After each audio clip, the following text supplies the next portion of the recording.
Assalamualaikum warahmatullahi wabarakatuh.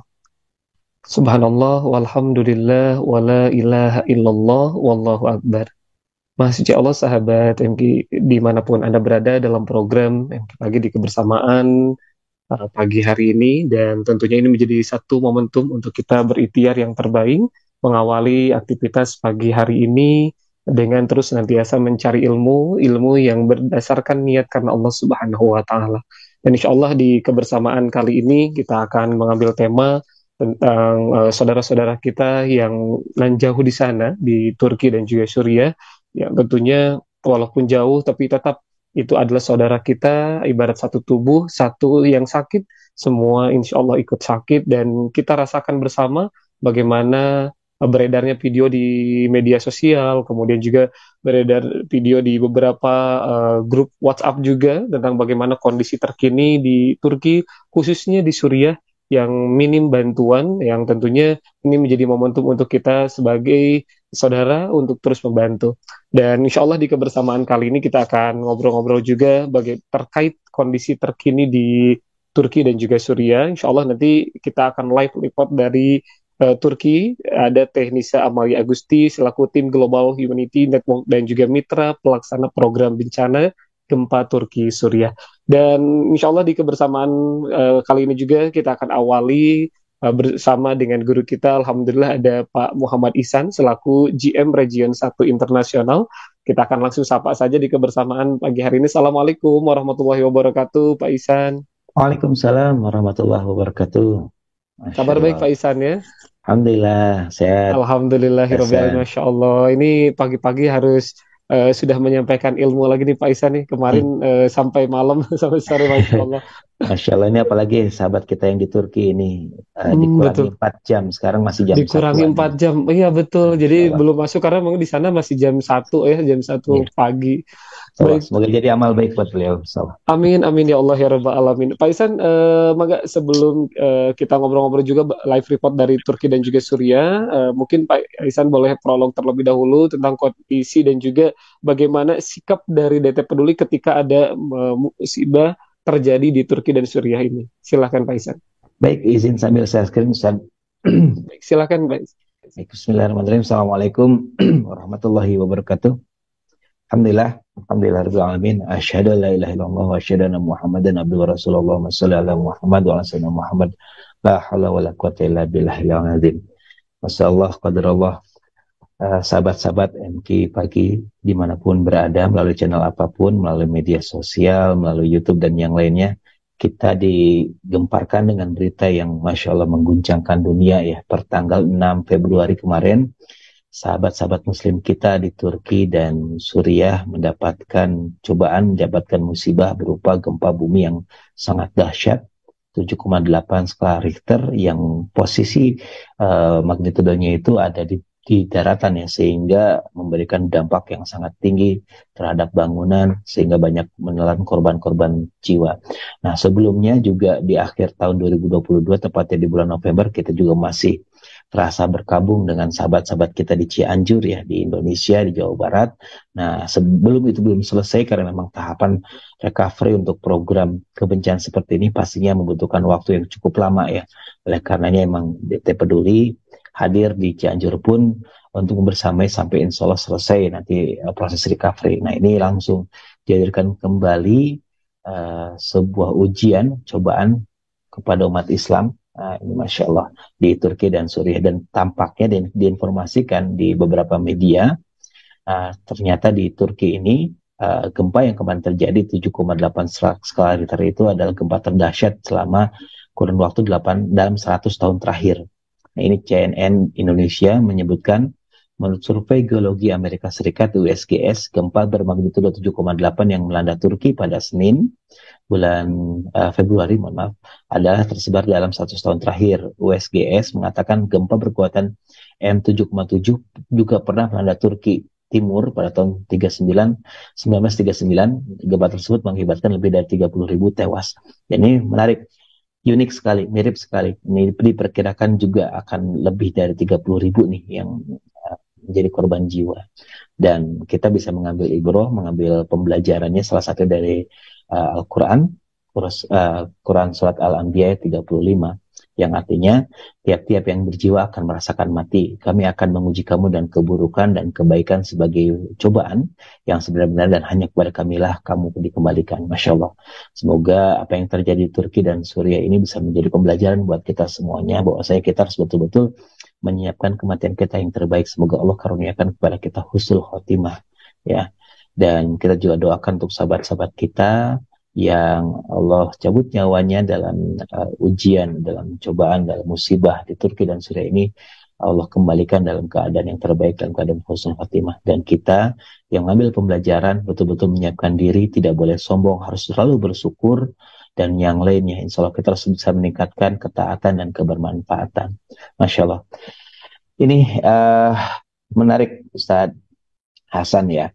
Jadi ketika bencana terjadi di tanggal 6 Februari, alhamdulillah DTPD terus langsung berkoordinasi dengan banyak pihak, termasuk dalam hal ini kita berkoordinasi dengan BNPB Indonesia, kemudian dengan POS, dengan SEHAM, dan beberapa mitra, termasuk dengan sahabat-sahabat kita di Global Humanity Network ya. Ini salah satu mitra kami yang bisa menjadi perantara pelaksanaan program supaya cepat ya, karena memang berbeda dengan kejadian bencana mungkin di Indonesia yang bisa kita langsung bergerak dalam kurun waktu hitungan menit, jam, dan yang lainnya. Ini kalau di negara yang lain kan kita harus menyiapkan visa, menyiapkan paspor, menyiapkan perlengkapan perizinan dan yang lainnya gitu ya.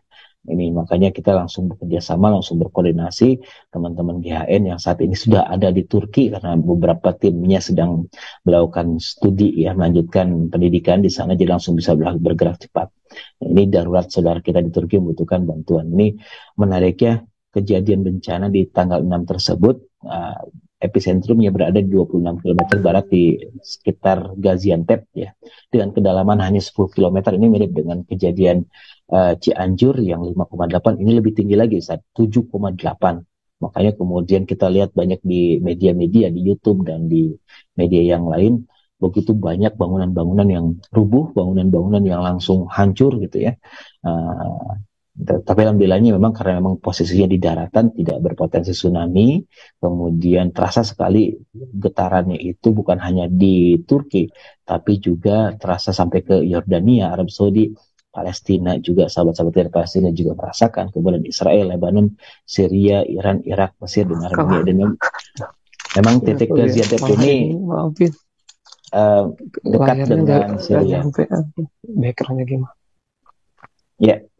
Baik, nah Ustadz ini izin, saya mendapatkan ada satu foto dari satelit yang menunjukkan situasi sebelum dan setelah nih. Kita lihat. Baik, silakan Pak Ihsan. Nah yang sebelah kiri ini gambaran yang sebelum terjadinya gempa bumi ya, ini di Kahraman Maras ya, ada stadion dan bangunan masih utuh. Nah ini gambaran sebelah kanan yang sudah, ini yang di stadion ini ada gambar putih-putih ya, ini adalah tenda-tenda yang didirikan stadion, banyak sekali nih di sini, Masya Allah. Dan Masya kita Allah, lihat bangunan yang di sebelahnya di sekeliling stadion ini, kita lihat ini banyak yang hancur tuh, debu-debu dan kemudian puing-puing ya dari bangunan-bangunan ini, Masya Allah. Sehingga bisa kita melihat dahsyatnya dari ujian gempa bumi ini.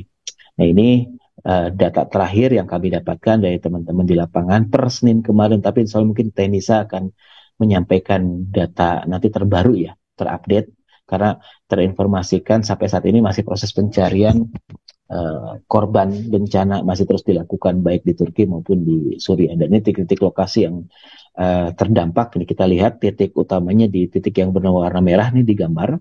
Nah di sekitar Gaziantep, kemudian Adana dan sekitarnya terdampak juga. Nah izin saat ini saya menyampaikan video sebagai awalan ya. Kita lihat program tanggap bencana tim DT Peduli yang dibantu oleh teman-teman Global Humanity Network ya, sebagai tim relawan kami di sana. Silakan.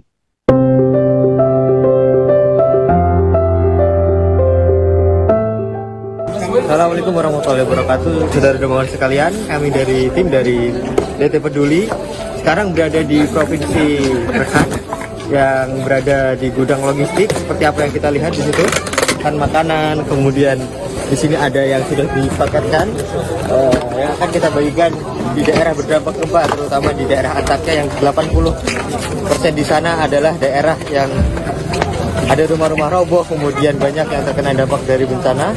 Kita akan membagikan makanan.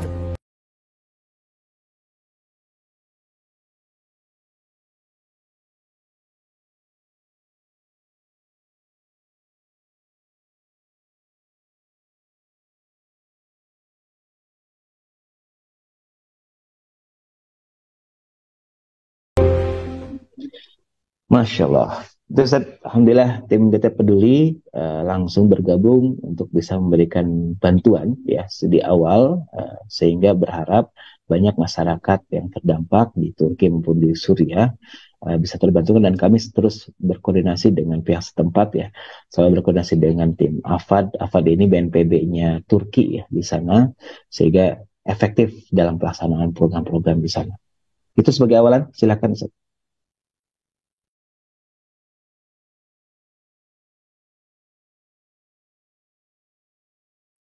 Izin Ustaz, suaranya masih di mute. Baik, terima kasih Pak Isan atas kesempatannya untuk di pagi hari ini. Alhamdulillah tadi sudah menyampaikan, dan bagi sahabat MQ yang baru bergabung, di tema kita di kebersamaan pagi hari ini adalah jarak bukan halangan, bantu saudara kita di Turki dan juga Suriah.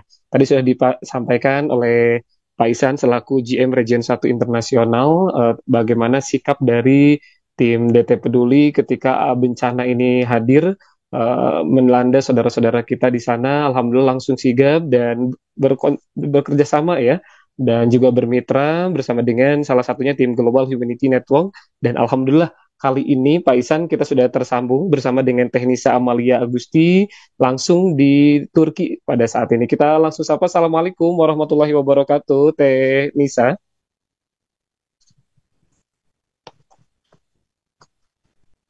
Baik, tadi sudah tersambung sebetulnya di kebersamaan kali ini, dan sahabat MQ dimanapun berada, kita doakan saudara-saudara kita yang ada di Turki, kemudian juga di Suriah, khususnya di Suriah, karena memang penataannya bahkan evakuasi sampai hari ini masih dilangsungkan, masih banyak korban yang uh, dicari ya, masih banyak korban yang masih dievakuasi untuk bisa diselamatkan, dan keluarga masih banyak yang kehilangan saudara-saudaranya. Dan Alhamdulillah sekarang Teknisa sudah tersambung kembali di kebersamaan kali ini. Teknisa ini adalah tim Global Humanity Network dan juga mitra pelaksana program bencana gempa Turki Suriah.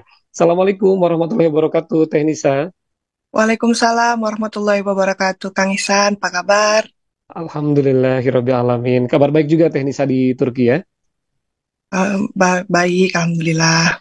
Alhamdulillah, ini kalau di sana jam 1 pagi nih, Teknisa ya. Berarti Iya, perjuangan masih pagi ya.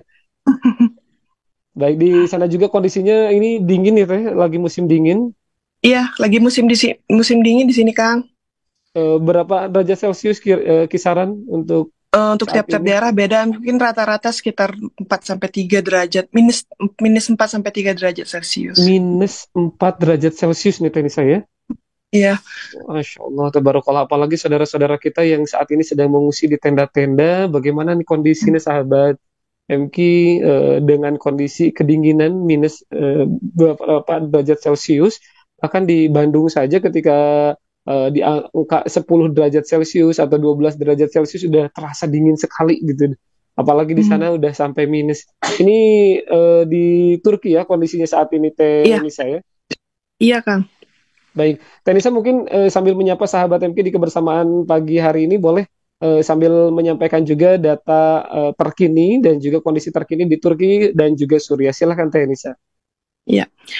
Bismillahirrahmanirrahim. Assalamualaikum warahmatullahi wabarakatuh. Sahabat peduli yang ada di Indonesia. Alhamdulillah saat ini kami insya Allah masih dibantu oleh Allah Subhanahu Wa Taala mengemban amanah bersama DT Peduli untuk membantu saudara-saudara kita yang saat ini sedang dilanda musibah bencana gempa bumi di Turki maupun di Suriah. Untuk datanya sendiri,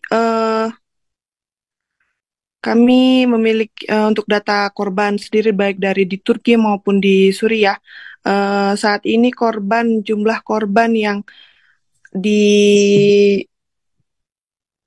korban yang tercatat yang terbaru ya Ustadz ya. Sebentar, mohon maaf. Itu masih di 31.643 jiwa meninggal di Turki, lalu 4.500 jiwa meninggal di Suriah. Lalu untuk korban luka-lukanya sendiri di Turki sudah mencapai 80.278 dan 6.234 jiwa luka-luka di Suriah. Ini pun masih terus dicari, kemungkinan angka ini akan terus bertambah, di mana saat ini masih terus dilakukan evakuasi baik di kedua tempat di Turki maupun di Suriah. Untuk kerugian bangunan atau material sendiri terdapat 24.921 lebih bangunan di Turki terdampak dan 1.000 bangunan di Suriah. Insya Allah kedepannya masih akan terus dilakukan evakuasi dan pertolongan-pertolongan lainnya sebaik mungkin yang dilakukan baik dari tim AFAD atau maupun dari tim evakuasi di Suriah serta dari pihak-pihak teman-teman sesama NGO di kedua tempat baik di Turki maupun di Suriah, Ustaz. Baik, terima kasih Teh Nisa, dan mungkin boleh disampaikan juga kondisi terkini untuk cuaca dan yang lainnya. Maksudnya tadi disampaikan musim dingin ya, minus beberapa derajat Celcius. Ini kan betul-betul membutuhkan perlengkapan musim dingin ya, dari jaket dan juga selimut dan yang lainnya. Bagaimana kondisi terkini untuk perlengkapan tersebut nih Teh Nisa? Ya, untuk kondisi saat ini bagian Turki maupun di Syria karena mereka lokasi kejadiannya berdekatan antara Aleppo dan Gaziantep, Maras, serta Hatay. Keempat lokasi yang saya sebutkan itu merupakan lokasi paling parah, keempat lokasi terparah yang dilanda gempa bumi dibandingkan 10 lokasi lainnya. Kebetulan saat ini adalah kami sedang mengalami musim dingin, musim salju di beberapa titik dan juga beberapa daerah lainnya di Turki dengan keadaan kondisi mungkin derajat Celcius sekitar minus 4 atau minus 3 derajat Celcius, Ustadz.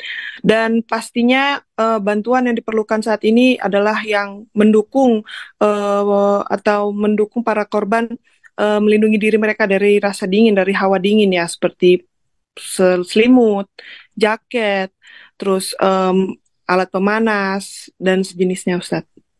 Masya Allah, dan kondisinya pun ya masih terus diusahakan untuk terus ada, Ustadz. Ya, bagaimana saat ini kan kejadian musibah di luar ekspektasi kita, Ustadz. Dalam waktu sekian menit, sekian detik dari yang mereka ada dalam rumah yang nyaman, lalu tiba-tiba hancur, harus dievakuasi ke tenda-tenda yang kondisinya jauh lebih terbatas daripada kondisi rumah mereka sebelumnya.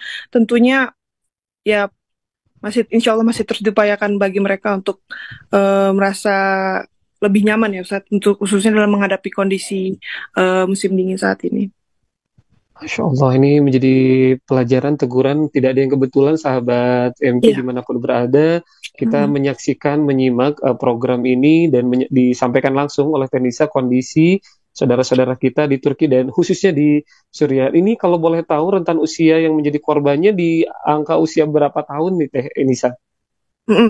Untuk rentang usia yang rata-rata menjadi korban, khususnya menjadi korban yang masih tertimpa puing-puing bangunan baik di Turki maupun di Suriah, kebanyakan adalah anak-anak kecil, Kang, serta orang tua ya, karena pada saat kejadian adalah di waktu pukul 4 subuh, ya di mana normalnya adalah orang-orang di sini masih tidur ya, masih belum subuhan itu saat kalau di Indonesia kan jam 5 jam 4 kita udah siap-siap subuh, kalau di sini masih hitungannya masih tengah malam gitu Ustaz. Jadi di saat tengah malam itu gempa terjadi, otomatis dari kalangan usia yang manuvernya paling terbatas ya anak-anak kecil dan usia tua orang usia tua, lanjut ya? Ustaz. Ya. Baik, tadi sudah disampaikan bagaimana kondisinya karena di jam 4 pagi anak-anak yang lebih banyak jadi korban dan juga orang tua yang lanjut usia. Baik, Pak Ihsan mungkin boleh disampaikan juga tadi alhamdulillah dari DTP juga langsung sigap ketika mendapatkan kabar tersebut, langsung bersinergi dan alhamdulillah bertemu dengan sahabat-sahabat di Turki di sana langsung menjalankan program. Bagaimana ini untuk menjaga sinerginya supaya betul-betul bisa segera membantu saudara di Turki dan khususnya di Suriah ini? Silakan Pak Ihsan. Ya, yang pertama yang perlu kita pahami adalah Turki ini menjadi salah satu negara yang sangat concern dan sangat peduli terhadap Indonesia. ya, dari bencana-bencana yang terjadi di Indonesia dari sebelum-sebelumnya, termasuk dulu ketika tahun 2004 ya, kita mendapatkan musibah yang sangat besar di Aceh. Itu Turki membantu terus setiap ada kebencanaan. Negara Turki ini menjadi salah satu yang terus memberikan bantuan, termasuk yang terakhir di Cianjur. Oleh karenanya ini bisa menjadi pembelajaran, memang Allah Maha Adil, kesempatan kita untuk bergantian memberikan bantuan kepada mereka. Saat ini mereka menjadi negara yang membutuhkan bantuan. Dan menariknya, di beberapa hari yang lalu sudah muncul tuh surat dari Kedutaan Besar Turki di Indonesia untuk meminta bantuan kepada NGO di Indonesia untuk memberikan bantuan kepada mereka. Dan ini menjadi hal yang menarik. Saya izin share tambahan ya, Sad ya.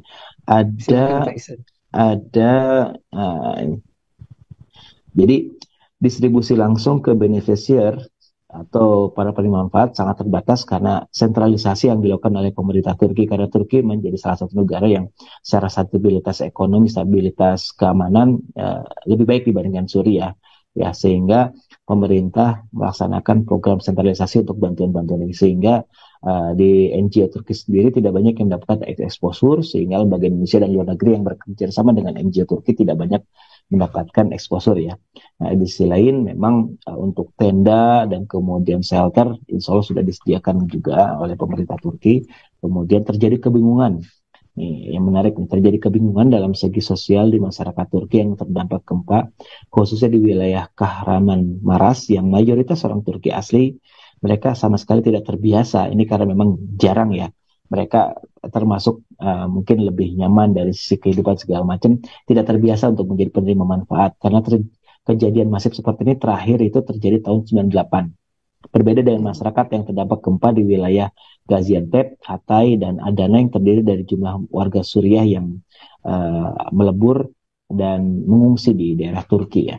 Nah, di sana mungkin lebih terbiasa karena memang banyaknya orang-orang Suriah yang menetap karena memang harus menjadi pengungsi di Turki. Setiap gempa yang terjadi di Turki sebelumnya selalu bisa ditangani pemerintah Turki, dan baru kali ini banyak bantuan asing masuk ke mereka, sehingga ada sentimen bahwa mereka menolak bantuan dari lembaga asing di beberapa wilayah dikarenakan tidak terbiasa menjadi penerima manfaat tersebut. Nah, pendistribusian bantuan diharapkan lebih banyak nih yang sedang kita ikhtiarkan, karena memang untuk masuk ke Suriah itu membutuhkan effort yang lebih ya dari sisi perizinan dan yang lainnya, termasuk kondisi wilayah negara yang masih konflik dari sisi konflik kemanusiaan, konflik politik dan yang lainnya. Karena selain akan jauh lebih cepat dalam pelaporan, juga dalam sisi pendokumentasian akan jauh lebih baik. Jadi kita sedang berikhtiar untuk bisa lebih banyak program itu nanti juga masuk ke wilayah Suriah. Itu Ustaz. Jadi Bismillah, dan ini DT Peduli berikhtiar bersama-sama dengan berkomunikasi terus dengan NGO-NGO yang lain, dengan teman-teman termasuk dari Forum Zakat, kemudian juga dari SEHAM dan HFI dan yang lain ya. Kita terus berkoordinasi supaya program yang kita lakukan ini suatu program yang efektif dan efisien serta berkelanjutan, bukan hanya sebatas konsentrasi di tangkap bencana di awal saja. Baik. Terima kasih Pak Ihsan untuk pemaparannya, dan tadi kita jadi tahu bagaimana kondisi di sana ketika kita akan mengirimkan bantuan, dan ini butuh waktu dan juga proses, apalagi ketika mandiri itu agak berat nih Pak Ihsan ya. Jadi memang kekuatannya lewat lembaga nih Pak Ihsan ya untuk membantu saudara di Turki dan juga Suriah. Karena memang dari jarak jauh, dan tentunya ini insya Allah juga tadi sudah disampaikan ya untuk memilah mitra-mitra yang ada di Turki dan juga Suriah nih Pak Ihsan ya. Berbeda dengan di Cianjur ya, kalau ketika di Cianjur terjadi bencana, sahabat-sahabat langsung dengan sendiri maupun dengan komunitas langsung bisa bergerak langsung ke sana. Banyak ketika di Cianjur kami menemukan atau bertemu dengan sahabat-sahabat dari komunitas motor kah, komunitas mobil kah, atau komunitas majelis taklimnya langsung berbondong-bondong memberikan bantuan. Ini kan cukup jauh ya, di sisi lain juga akan membutuhkan biaya dan effort yang lebih banyak, sehingga memang akan jauh lebih efektif dan lebih baik ya ketika bersama-sama dengan lembaga-lembaga yang memang sudah terpercaya dan juga bisa menyalurkan dengan baik. Di sisi lain, program-programnya pun kami melakukan kajian, asesmen apa yang jadi kebutuhan. Teknisnya sudah menyampaikan bahwa saya di sana saat ini sedang musim dingin, sehingga yang dibutuhkan adalah makanan-makanan siap saji, kemudian juga pakaian hangat dan juga selimut yang terutama ya. Bahkan kami sedang mengkaji hadirnya alat penghangat yang harganya saat ini cukup roket ya Tenisa ya, harganya kisaran naik. Berapa nih Pak Ihsan ya untuk harganya? tersebutkan oleh teman-teman yang ada di lapangan itu perkiraan itu untuk satu alat penghangat itu sekitar 100 US dollar. 100 US dollar. Berarti kalau dikalikan 14.500 ya saat ini kalau nggak Iya salah betul. kurs dolar ya. Nah, itu berarti 14.500 dikali 100 berapa tuh berarti? Sekitar berapa tadi? 14 juta atau ya 14 jutaan ya 14 juta 500. 14 juta Nah, betul.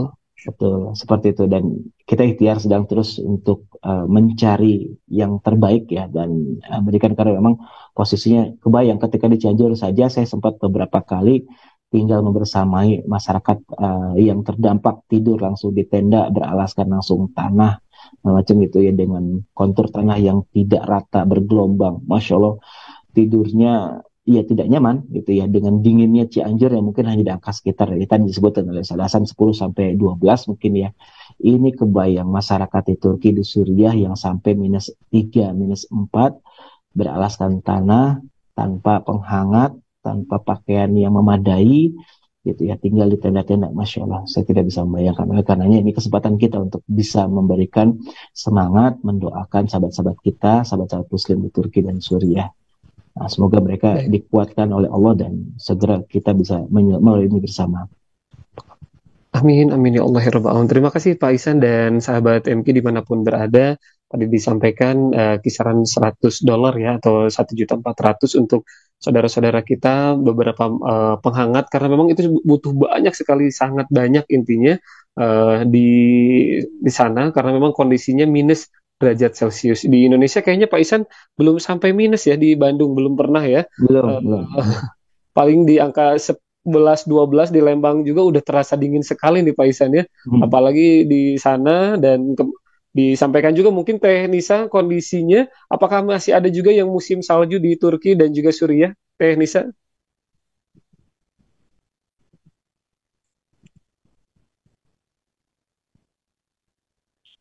Ya Teh Ya, Nisa mohon maaf masih di unmute. bisa di-mute ya, bisa. Ya baik. Silakan Teh Nisa, ada kan di sana musim dingin ya bahkan bisa minus. Apakah masih ada juga yang musim salju di Turki? Untuk saat ini sepertinya di beberapa wilayah Turki sudah tidak mengalami salju lagi ya Kang. Namun sebenarnya hawa dingin ini justru puncak-puncaknya adalah ketika tidak bersalju Kang. Kalau Ketika misalnya tidak saat bersalju bersalju, ya. ya baik sebelum maupun sesudah. Karena kalau ketika salju hawanya itu akan turun, ya memang tetap akan dingin tapi tidak sedingin ketika sebelum salju turun ataupun sesudah salju turun. Masya Allah, dan ini menjadi sebuah ujian tersendiri ya Ya. ketika dalam kondisi kedinginan jamaah di sana, saudara-saudara di sana, keluarga di sana, insya Allah mudah-mudahan menjadi momentum nih sahabat MK, menjadi penyedia tadi alat eh, Panas. penghangat dan juga produk-produk yang bisa membantu untuk menghangatkan di saudara kita di Turki dan juga Suriah. Baik, Teh Nisa mungkin boleh disampaikan kembali untuk sasaran bantuannya ini ke daerah mana saja untuk yang sudah dilakukan? Ya, Alhamdulillah sejauh ini pertama pasti kita sudah menyasar ke wilayah-wilayah atau lokasi-lokasi terdampak gempa yang mengalami dampak gempa cukup parah, salah satunya di Hatay, dan insya Allah akan kita bergerak terus, bergerilya terus bersama sahabat peduli dan DT peduli ke Maras, pastinya ke Gaziantep, dan seperti yang tadi Ustadz Ihsan jabarkan, dikarenakan di Turki sendiri, kalau dari segi kebutuhan dan urgensinya itu alhamdulillah sudah tercukupkan, baik dari pemerintahnya sendiri maupun dari lembaga kemanusiaan yang lain.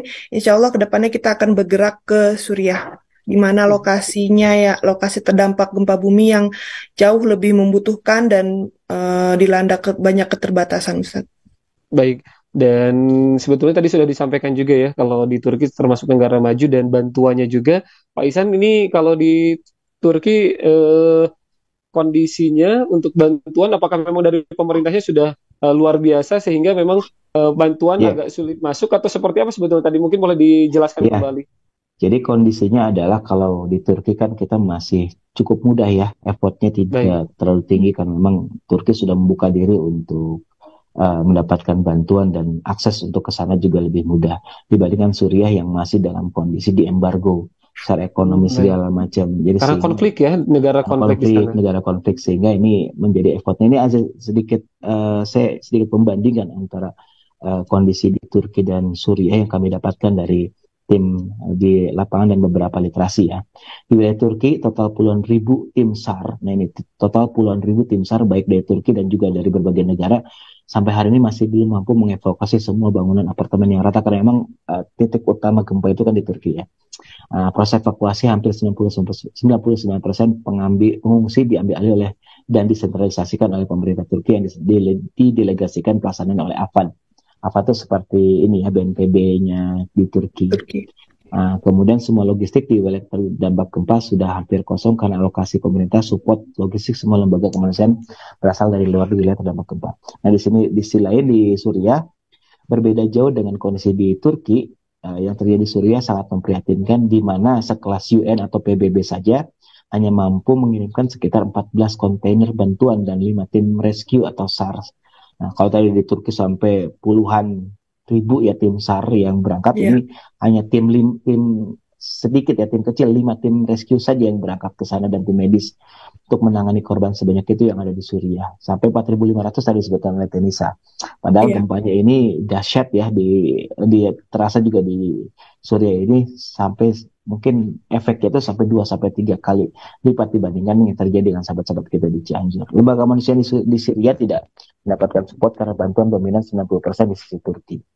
Nah itu Salasan. Jadi memang Terima kasih. seperti yang tadi disampaikan, kita akan coba konsen, beralih, tapi memang tadi terus bekerja sama sehingga perizinan dan pergerakan kita di legal dan kemudian tetap berjalan dengan efektif. Baik, terima kasih Pak Ihsan, dan ini menjadi satu PR tersendiri untuk kita sahabat MK. Kita mungkin bisa mengatasnamakan juga lembaga yang lain bisa bersinergi dengan DT Peduli sehingga bisa bersama-sama nanti untuk membantu saudara-saudara kita di Turki dan juga Suriah. Ini menjadi sebuah pertanyaan juga Pak Ihsan. Apakah misalnya kita dari majelis taklim bergotong royong atau dari komunitas tertentu bisa sinergi dengan DT Peduli untuk membantu saudara di Turki dan juga Suriah nih Pak Ihsan? Saat memungkinkan. Kalau kemarin di Cianjur, sahabat-sahabat majelis taklim, komunitas baik motor, mobil ataupun komunitas-komunitas yang lain datang langsung membawa benderanya gitu ya, membantu segala macam. Nah, untuk yang di Turki dan Suriah ini kan tadi butuh effort yang lebih. Nah, jadi insya Allah kami di DT Peduli coba tetap mengakomodir apa yang menjadi ekspektasi karena tetap ya, karena bagaimanapun kebermanfaatan yang dihadirkan juga harus bisa menimbulkan semangat kebersamaan bagi para donatur. Saat memungkinkan hadir kebersamaan dalam bentuk-bentuk misalnya exposure atau branding yang dikerjasamakan. Contoh misalnya saat ini alhamdulillah sudah hadir beberapa kerjasama dari teman-teman beramal jariah ya, Tenisa ya kemarin. Ini insya Allah segera akan Tenisa dan tim akan dieksplorasi dari Indonesia Beramal Soleh. Dan Indonesia Beramal Soleh itu sebuah digital platform ya, yang langsung mereka membuatkan crowdfunding. Alhamdulillah sudah terkumpul. Untuk awalan mereka sudah mengirimkan dan minta dibantu untuk segera dibuatkan dokumentasi dan video, nanti insya Allah akan dibantukan. Jadi kita akan menyeimbangkan antara kebermanfaatan yang diberikan dan juga kebersamaan dari sisi penguatan branding kelembagaan. Ikhtiarnya adalah sama-sama menguatkan. Begitu tadi ya. Baik. Terima kasih Pak Ihsan atas kesempatan dan juga informasinya. Jadi sahabat MK dimanapun berada, yuk bersama-sama kita fastabiqul khairat, berlomba-lomba dalam kebaikan untuk membantu saudara-saudara kita di Turki dan juga Suriah lewat lembaga, karena insya Allah secara legalitas juga tadi sudah disampaikan, termasuk juga kita bermitra bersama dengan tim Global Humanity Network dan juga mitra pelaksana program bencana gempa Turki Suriah. Alhamdulillah ada juga Tenisa Amalia. Tenisa, mungkin boleh disampaikan rencana ke depan yang akan disasar kembali, targetnya di Suriah saja atau memang di Turki, di daerah mana kalau boleh tahu? Silahkan Tenisa. Ya, untuk rencana ke depannya sepertinya kita akan fokus di Suriah, Kang, gitu, untuk distribusi. Berdasarkan fakta-fakta atau misalnya info yang disampaikan tadi Ustadz Ihsan barusan, gitu. Karena kalau untuk konsentrasi bantuan di Turki, bukannya tidak memungkinkan, namun rasanya urgensinya lebih dirasakan di Suriah. Jadi insya Allah kedepannya kami akan lebih fokus untuk menyalurkan bantuan ke Suriah, tapi tidak menutup kemungkinan untuk tetap melakukan distribusi bantuan di wilayah Turki juga, Ustadz, gitu. Dan insya Allah kedepannya masih akan terus ada ratusan paket pangan maupun selimut serta alat penghangat lainnya yang insya Allah akan didistribusikan bagi para korban bencana baik di Turki maupun di Suriah.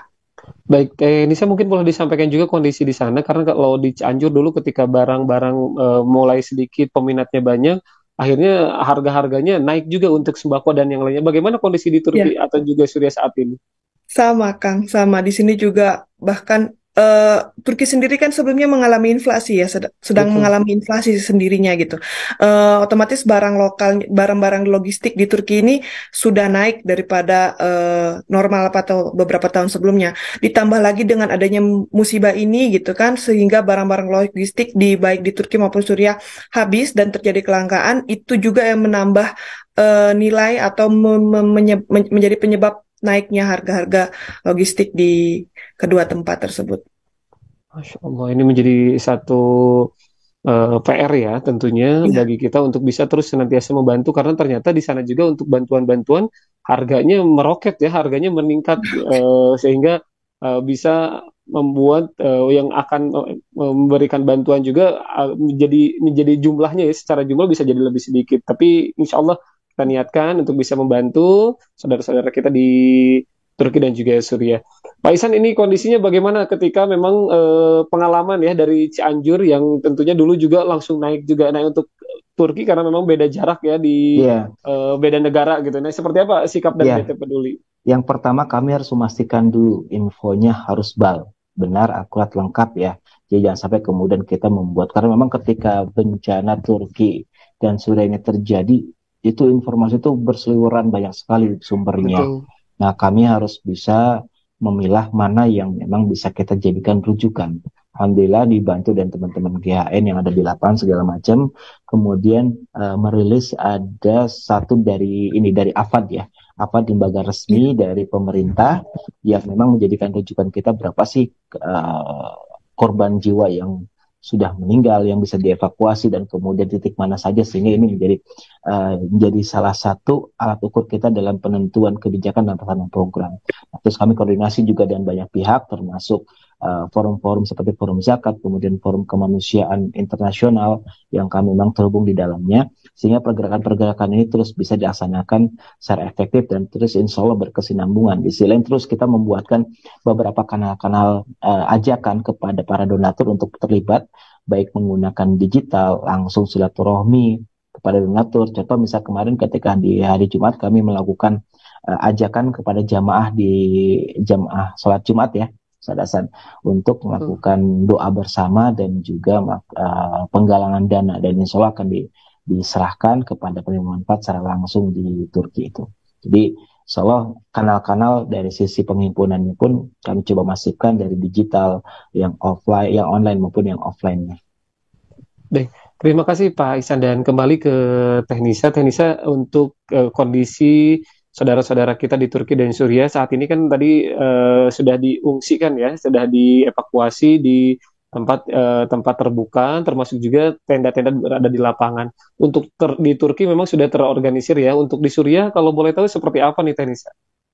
ya. Di Suriah sendiri memang masih belum terorganisir rapi seperti di Turki ya, Kang, gitu. Kalau di Turki kan mereka untuk tenda-tenda semua sudah hampir 99% disediakan oleh pemerintah dan hanya boleh disediakan oleh AFAD dan sudah dengan standarisasi yang mereka buat sendiri. Namun di Suriah tidak seperti di Turki, Kang, gitu. Jadi tenda kami insya Allah masih bisa memiliki kesempatan baik bagi kami dari DT Peduli, GHN ataupun lembaga kemanusiaan lainnya masih bisa memiliki kesempatan untuk memberi bantuan berupa tenda-tenda bagi para korban gempa di Suriah.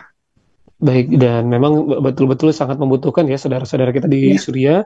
Ini juga merupakan negara konflik yang tentunya ini bantuan juga sangat dibutuhkan. Apalagi perjuangan untuk bisa masuk ke sana ya Pak Isan ya. Perjuangan untuk bisa masuk ke Suriah itu tidak bisa sembarangan juga gitu ya untuk Betul. bisa masuk.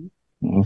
Tapi kita punya pengalaman dan punya sejarah yang cukup kuat dengan Suriah. Ada beberapa titik seperti Aleppo yang memang di tahun 2014-2016 itu terjadi konflik yang cukup dahsyat juga di sana, konflik kemanusiaan, konflik politik yang dimana memang mengharuskan kita juga pernah di tahun 2020, 2014 dan selanjutnya itu kita memberikan bantuan ke sana. Sehingga ada beberapa mitra kita yang sudah melibatkan menjadi penerima manfaat sekarang berkenan untuk menjadi tangan kanan kami untuk bantu dan termasuk teman-teman GHN terus berikhtiar untuk bisa masuk ke wilayah Suriah. Nanti insya Allah kita akan coba konsentrasi di sana. Karena kalau biasanya kalau sudah kaitan dengan kemanusiaan bisa terbuka semuanya. Kita terlepas dari unsur politik, unsur SARA dan yang lain gitu ya Tenisa ya. Bismillah, semoga Allah Iya. mudahkan dan bisa dibimbing ya. Kita bisa membantu masyarakat di sana lebih banyak lagi. Baik, terima kasih Pak Isan, dan ini sudah ada yang bertanya juga di Zoom tadi untuk nomor rekening yang bisa diinfokan untuk bantuan Ya. khusus ke Turki, seperti apa Pak Isan? Iya, saya izin langsung share ya di Zoom juga sambil nanti saya izin sebutkan. Jadi untuk kebersamaan kita bisa membersamai, sebentar saya sambil share screen saja biar semuanya bisa lihat.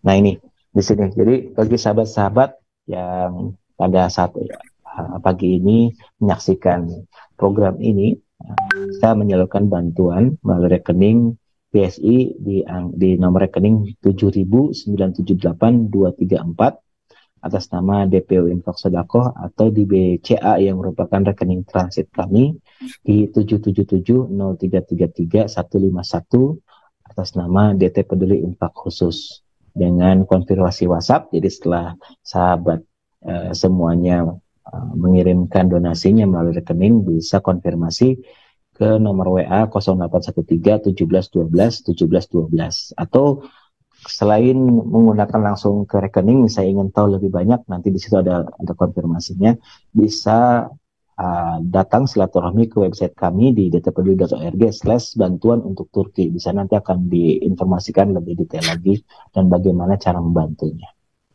Baik, Gitu saya. terima kasih Pak Isan untuk informasinya, dan kembali ke Teknisa. Teknisa, kondisi di sana tadi sudah disampaikan ya, musim dingin minus beberapa derajat. Ini nggak kebayang, apalagi yang belum pernah merasakan hidup di luar negeri ya, yang Ya. notabene memang punya musim dingin yang bisa berada di minus beberapa derajat Celcius. Nah ini mungkin boleh diceritakan kondisi saat ini saudara-saudara kita di Suriah, di Turki, yang tentunya mungkin mudah-mudahan bisa jadi jalan untuk menggugah sahabat-sahabat kita yang sedang menyimak di kebersamaan kali ini, karena memang saat ini sedang terus berseliweran di media sosial ya, termasuk tadi pagi saya lihat ditemukan bayi 1 tahun masih hidup setelah 1 pekan terjadi ya, Masya Allah, dan Ya. ini salah satu bukti pertolongan Allah Subhanahu Wa Taala. Silakan Teh Nisa. Ya. Bagi para sahabat peduli yang ada di Indonesia, banyak sekali di balik musibah yang ada di tengah kita ini, banyak sekali kisah-kisah mengharukan di antaranya. Seperti di Turki ada kisah seorang bapak yang terus menggenggam tangan anak perempuannya yang jasadnya masih tertimbun di antara puing-puing bangunan. Padahal mungkin kondisi anaknya diperkirakan sudah meninggal pastinya. Tapi si bapak dengan setia masih memegang tangan si anaknya. Lalu ada kisah di mana seorang bayi baru saja dilahirkan. Kalau ini kisahnya di Suriah. Seorang bayi yang baru dilahirkan oleh ibunya, anaknya alhamdulillah selamat dan ibunya syahid ya. Sesaat setelah melahirkan si bayi. Lalu ada lagi saya dapat kisah di Suriah juga, anaknya lagi tertimbun badan, posisi anaknya itu dari perut ke kaki itu masih tertimbun puing, tapi kepalanya kayak menggantung di langit-langit gitu Kang gitu, dan bapaknya cuma bisa pasrah dari bawah itu, anaknya cuma bilang ayah sakit kayak gitu kan, tolong ayahnya nggak bisa bantu karena jujur di Suriah sendiri alat berat pun masih terbatas, tidak seperti di Turki kan gitu. Jadi untuk kecepatan proses evakuasi para korban di antara bangunan itu masih sangat lambat dibandingkan di Turki.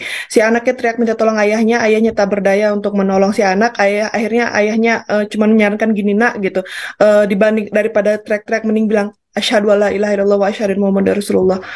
La ilaha illallah Muhammad Rasulullah, hanya itu yang dibantu oleh ayahnya, karena kayak akhirnya anaknya mengucapkan syahadat dan tidak lagi risau, suaranya tidak lagi seperti risau seperti sebelumnya.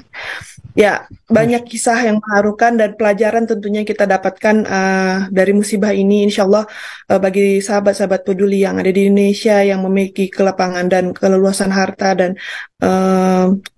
lapangan kondisi, yuk mari kita satukan tangan, kita berpaku tangan, menyatukan bersatu dalam nama dalam jalan Allah, bersatu di jalan Allah untuk membantu saudara-saudara kita yang sedang menghadapi musibah baik di Turki maupun di Suriah. Insya Allah ini akan menjadi amal jariah bagi kita semua. Masya Allah, tabarakallah. Ini sahabat MQ dimanapun berada, tadi sudah disampaikan, ini baru beberapa kisah saja yang tadi disampaikan oleh Teh Nisa. Bahkan bayangkan rasa empati itu ketika kita berada di kondisi sebagai bapak tersebut, ini apa yang kita lakukan, dan ini menjadi satu pengingat, bentuk rasa syukur kita kepada Allah Subhanahu wa Ta'ala, dan bentuk hati kita kepada saudara-saudara kita di sana yang mendapatkan ujian. Yuk bersama-sama kita bergotong royong untuk membantu saudara-saudara kita dengan doa terbaik, dan juga kita bersama-sama membantu saudara kita di sana yang saat ini sedang musim dingin dan minus beberapa derajat. Pak Ihsan, mungkin boleh dikuatkan kembali di kebersamaan pagi hari ini untuk sahabat MQ dimanapun berada, karena memang mungkin banyak yang bilang gini, jauh-jauh ke luar negeri, di sini juga banyak yang butuh bantuan, atau bilangnya kan itu negara kaya, katanya kalau negara kaya nggak bisa. Padahal Indonesia dapat musibah, Turki salah satu yang paling bertugas di Pak Ihsan ya. Silahkan. Beberapa literasi yang menyebutkan kenapa sih kita harus membantu Turki dan Suriah. Yang pertama tadi disebutkan di awal, dan tadi barusan saya menyampaikan, Turki menjadi salah satu negara yang memang sangat concern untuk membantu masyarakat Indonesia ketika terjadi bencana. Ya, tersebutkan yang saya catat itu dari mulai kejadian bencana Aceh tahun 2024, terus Jogja, dan sampai terakhir di Cianjur mereka memberikan bantuan ya teknis saya. Ini suatu hal yang kenapa kemudian menjadikan kesempatan kita untuk bisa membalas budi baiknya sahabat-sahabat Turki. Nah, yang kedua, Al-Quran mengajarkan kita untuk membantu sahabat-sahabat Muslim yang lain ya. Seperti misalnya di Al-Isra ayat 7, in ahsantum ahsantum li anfusikum wa in asatum falaha. Jadi berbuat baik adalah untuk kita sendiri. Jadi ini sebetulnya kesempatan kita untuk mempersiapkan diri dengan membantu orang. Ini mempersiapkan ketika nanti suatu ketika kita nggak pernah tahu kejadian musibah ini apakah akan menimpa kita atau tidak. Ketika kita nanti tertimpa musibah dan yang lainnya, semoga Allah yang maha baik menjadikan orang-orang yang dibantu oleh kita ini kembali bergantian membantu kita. Ini menjadi literasi yang saya pikir harus menjadi pemahaman yang sangat serius di kita gitu ya. Sebetulnya kita berbuat baik itu bukan buat orang lain, sebetulnya utamanya adalah untuk kita sendiri. Demikian Ustaz ya, dan banyak literasi-literasi yang lain, dan Al-Quran dan sunnah hadis gitu ya menyebutkan banyak hal-hal bahwa kita ini satu tubuh dan yang lain. Contoh misalnya ini satu literasi yang saya izin share ya. Nah, di sini ini hadis riwayat Muslim menyebutkan perumpamaan orang-orang mukmin dalam hal kasih sayang bagaikan hati tubuh. Apabila satu anggota badan merintih kesakitan, maka sekujur badan akan merasakan panas dan demam. Ini yang menjadi literasi kita. Kenapa sih kita harus membantu? Jadi tidak perlu kemudian membahasakan ini di Indonesia sendiri masih banyak yang butuh bantuan. Kemudian kenapa harus jauh-jauh? Insya Allah yang namanya sedekah, zakat itu bukan akan mengurangkan harta kita, malah akan menambah, membersihkan harta kita ya, kemudian mensucikan, bahkan akan mengembangkan. Nah, ini sudah janji Allah dalam Al-Quran. Jadi insya Allah ini kesempatan yang luar biasa berinvestasi di dunia akhirat melalui sedekah. Dan kesempatan ini Allah sengaja memang menyiapkan hadirnya, mungkin bisa menjadi pembelajaran terjadinya di Turki dan Suriah, tapi sebetulnya ibrahnya, hikmahnya harus kita ambil semangat ini. Baik, terima kasih Pak Ihsan atas informasi dan juga pemaparannya, dan tentunya sahabat MQ dimanapun berada, kita tadi dikuatkan kembali bahwa kita ibarat satu tubuh dengan saudara-saudara Muslim kita di Turki dan juga Suriah, apalagi secara kemanusiaan ya, kita betul-betul harus saling tolong menolong, saling membantu. Walaupun memang kita tahu misalnya salah satu negara kaya, tapi saat ini sedang terjadi inflasi juga di Turki. Insya Allah kita doakan mudah-mudahan Allah berikan kekuatan, Allah berikan kesabaran kepada saudara-saudara kita yang ada di Turki dan juga Suriah. Teh Nisa mungkin boleh dikuatkan kembali juga di kebersamaan kali ini. Tadi baru beberapa kisah ya, kisah yang ada di Turki dan juga Suriah. Untuk saat ini sahabat-sahabat di sana yang paling urgent membutuhkan bantuan berbentuk apa nih Teh Nisa? Sudah banyak info yang sebelumnya dijabarkan ya, gitu. Jadi untuk kondisinya sendiri gitu, bantuan yang saat ini paling dibutuhkan oleh para korban tentunya adalah bantuan makanan, lalu selimut, pakaian, alat pemanas karena saat ini sedang musim dingin, lalu obat-obatan.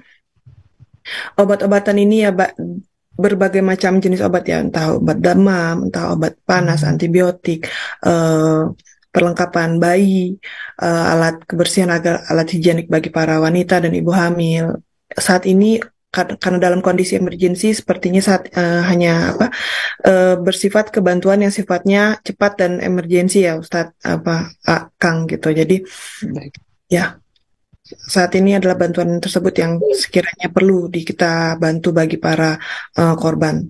Pastinya yang utama adalah doa dan berupa santunan. Baik, terima kasih Teh Nisa, dan mungkin boleh tahu juga kesulitan dan juga hambatan ketika saat ini ya untuk bisa menyalurkan bantuan kepada korban terdampak di Turki dan juga Suriah.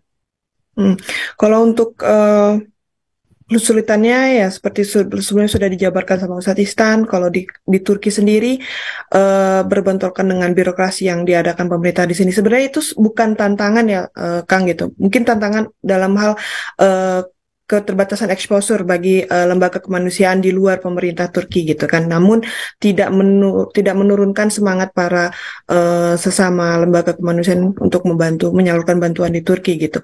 Tapi lebih untuk exposure sendiri lebih difokuskan ke Suriah karena di sana sangat kekurangan kondisi negara konflik dan sangat akses untuk ke sana untuk bala bantuan pun tidak sebesar di Turki. Jadi ya selain karena jarak pastinya itu menjadikan salah satu challenge atau tantangan utama kita untuk menyalurkan bantuan, lalu kondisi geografis dan kondisi politik di antara kedua negara. Baik, terima kasih Teh Nisa dan Pak Ihsan. Tidak terasa sudah di penghujung kebersamaan juga di kebersamaan kali ini. Di akhir segmen ini mungkin boleh disampaikan kembali ajakan dan juga bisa bersama-sama kita bergotong royong fastabiqul khairat kepada sahabat MQ yang sedang menyimak untuk membantu saudara kita di Turki dan juga Suriah. Silakan Pak Ihsan. Baik, izin saya menyampaikan satu dokumentasi terlebih dahulu. Ini ada beberapa aktivitas kita dalam penyaluran program dan ada satu video. Oh, terdengar nggak suaranya saya?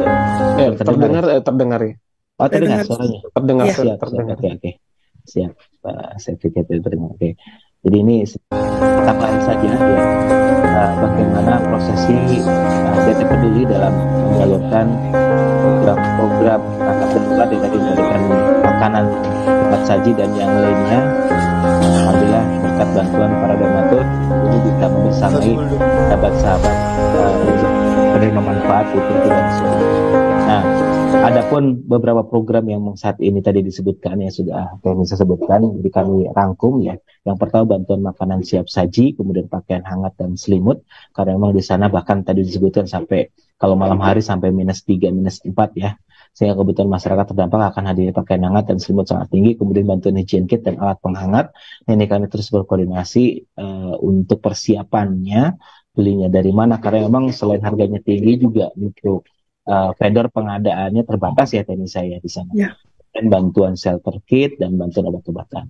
Nah, ini yang kami rangkum setelah koordinasi dengan tim di lapangan untuk bantuan makanan siap saji per harinya itu insya Allah di angka sekitar $42 per pack ya. Kemudian bantuan hygiene kit 42 sama, bantuan selimut pakaian hangat di angka sekitar $20 per pack, kemudian bantuan obat-obatan 42. Jadi ini sekiranya Bapak Ibu berkenan untuk menggunakan konsep, wah berapa sih yang pasnya gitu, ini berapa paket, silakan, mungkin ini bisa menjadi rujukan ya. Ya itu, jadi sekali lagi sahabat-sahabat semuanya, para pendengar, para pemirsa di MQ Pagi dimanapun melalui kanal apapun, Rasulullah selalu mengingatkan kepada kita melalui hadis riwayat Muslim, ya, perumpamaan orang mukmin adalah kasih sayang bagikan satu buah, apabila satu anggota badan merintih kesakitan maka sekujur badan akan merasa panas dan demam. Oleh karenanya, hayu sama-sama kita menjadi pribadi-pribadi yang unggul, yang memberikan keunggulan kita dengan berinfak, dengan bersedekah yang terbaik kepada sahabat-sahabat kita yang terdapat gempa di Turki dan Suriah. Ya, silakan bisa disalurkan melalui rekening BSI dan juga BCA. Nah, BSI 7.978.234 dan BCA 77703333151 dengan konfirmasi melalui WhatsApp di 0813 17 12 17 12. Itu saja, silakan. Bismillah. Mau Allah ridho dengan apa yang kita ikhtiarkan. Amin, amin ya Allah ya Rabbal Alamin. Terima kasih Pak Ihsan atas waktunya yang tadi sudah disampaikan, sahabat MQ dimanapun Anda berada, untuk bantuan dan yang lainnya. Insya Allah kita niatkan karena Allah membantu saudara-saudara kita di Turki dan juga Syria. Ada tambahan mungkin terakhir closing statementnya dari Teh Nisa, silakan. Ya, Kang, sepertinya untuk semua informasi dan bagaimana untuk kita cara membantu kita saudara-saudara kita di sana juga sudah disampaikan secara lengkap dan jelas oleh Ustadz Ihsan. Ya, saya di sini mewakili teman-teman GHN dan para relawan dari DT Peduli hanya meminta bantuan baik berupa doa khususnya, karena itu yang memperkuat kita hingga bisa mengemban amanah besar ini hingga saat ini, dan insya Allah akan terus berlanjut ke depannya. Dan terima kasih kepada para donatur yang sudah ikut bersedia atau berpartisipasi dalam kegiatan kali ini. Baik, terima kasih Teh Nisa atas kesempatan waktunya juga, karena sekarang sudah memasuki jam 2 pagi nih Teh Nisa di Turki ya. Jam 2 pagi, mudah-mudahan Allah balas kebaikan-kebaikan dari tim relawan-relawan di sana untuk membantu saudara di Turki dan juga Suriah. Terima kasih juga Pak Ihsan. Ada tambahan Pak Ihsan sebelum ditutup? Cukup, insya Allah. Cukup ya. Dasan, paling saya mengingatkan bahwa ini kesempatan bagi kita. Allah sengaja memberikan kesempatan ini, bukan hanya kebetulan, bukan sebuah kebetulan ya. Pastinya disengajakan untuk hadir di telinga kita, hadir di mata kita.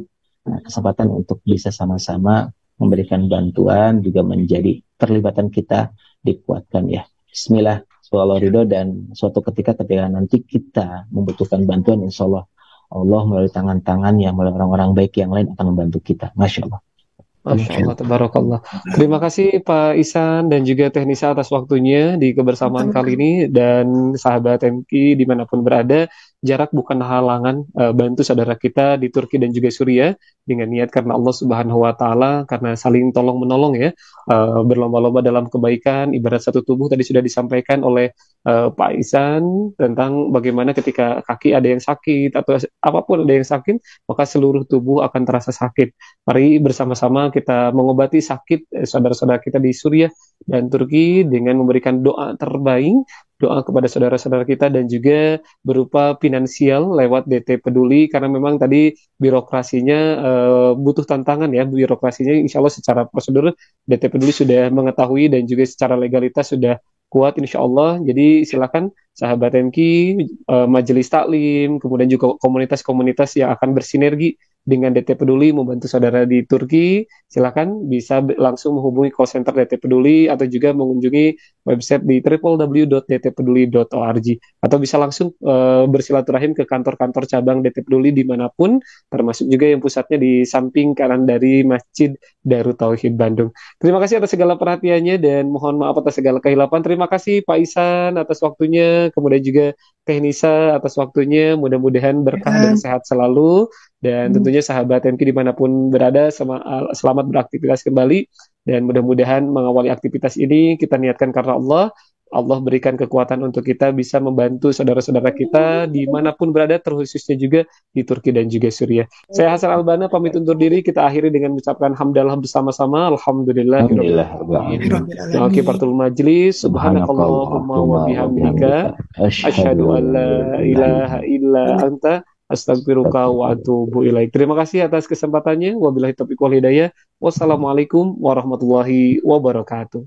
Waalaikumsalam. Salam Terima warahmatullahi kasih Allah semuanya. semuanya. Terima kasih Kang. Alhamdulillah, hatur nuhun Pak. Terima kasih Ustaz.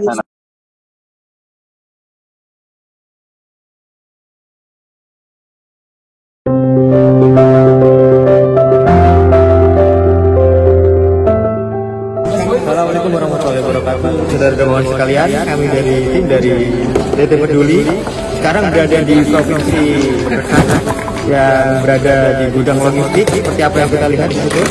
Makanan, kemudian di sini ada yang sudah disepakatkan yang akan kita bagikan di daerah berdampak gempa, terutama di daerah Antakya yang 80% di sana adalah daerah yang ada rumah-rumah roboh, kemudian banyak yang terkena dampak dari bencana. Kita akan membagikan makanan.